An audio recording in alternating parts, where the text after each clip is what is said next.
world of today seems to be teetering on the brink of something colossal.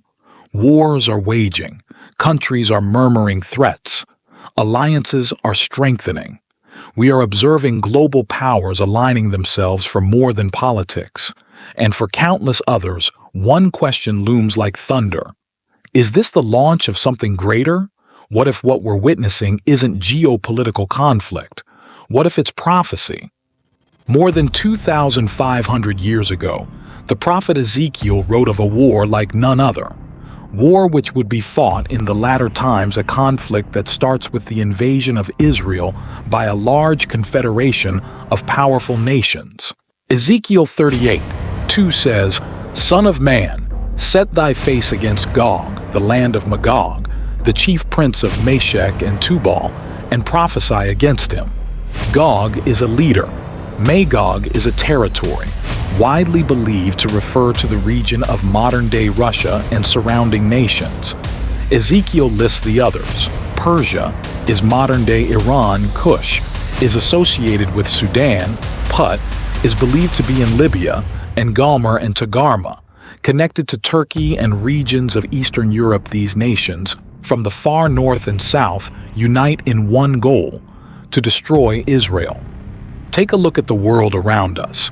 Russia and Iran are no longer distant players on the global stage. They're partners now, both militarily and economically. Turkey's loyalties are shifting in real time. China and North Korea continue their quiet, calculated aggression. And the West? Distracted, divided, struggling to find unity. And Israel?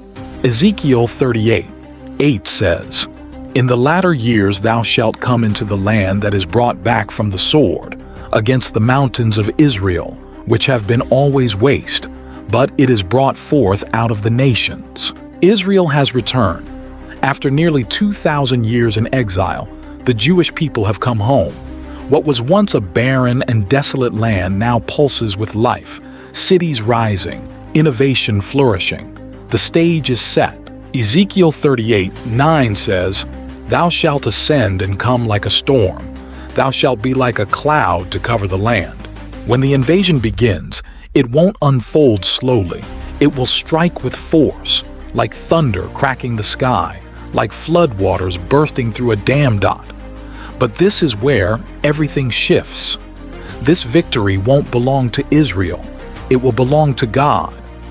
Ezekiel 38:19-20 says, "Surely in that day there shall be a great shaking in the land of Israel, and all the men that are upon the face of the earth shall shake at my presence."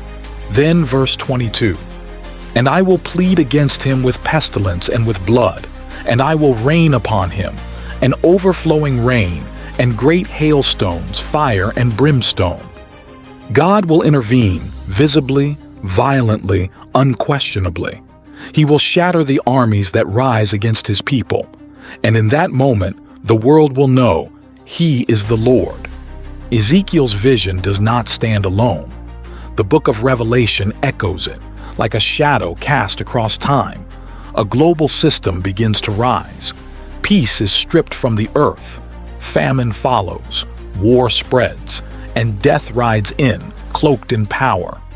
Revelation 6:4 says, "And there went out another horse that was red, and power was given to him, that they should kill one another, and there was given unto him a great sword."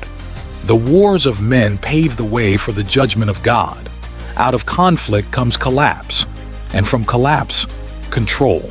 Revelation speaks of a coming system, one ruler, one economy, one mark. Revelation 13:17, "That no man might buy or sell, save he that had the mark." The world will cry out for peace, for order, for safety. And the Antichrist will rise, offering exactly that dot, but it will be a lie. A false peace, just before the final storm. But Revelation doesn't end in darkness. It ends with the return of Jesus Christ. He will come again, this time not to suffer, but to reign. Not as a lamb, but as the Lion of the tribe of Judah.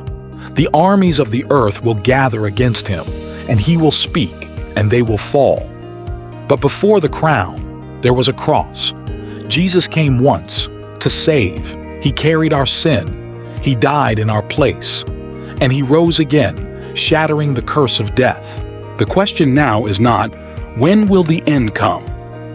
The real question is, are you ready? John 14:6 says, I am the way, the truth, and the life. No man cometh unto the Father but by me. There is no salvation in politics, no safety in governments, no lasting hope in man-made peace, only in Jesus Christ. The stage is set, the players are in place, and prophecy is no longer a distant echo. It's knocking at the door. Turn to Christ while there is still time. Believe the gospel. Be ready.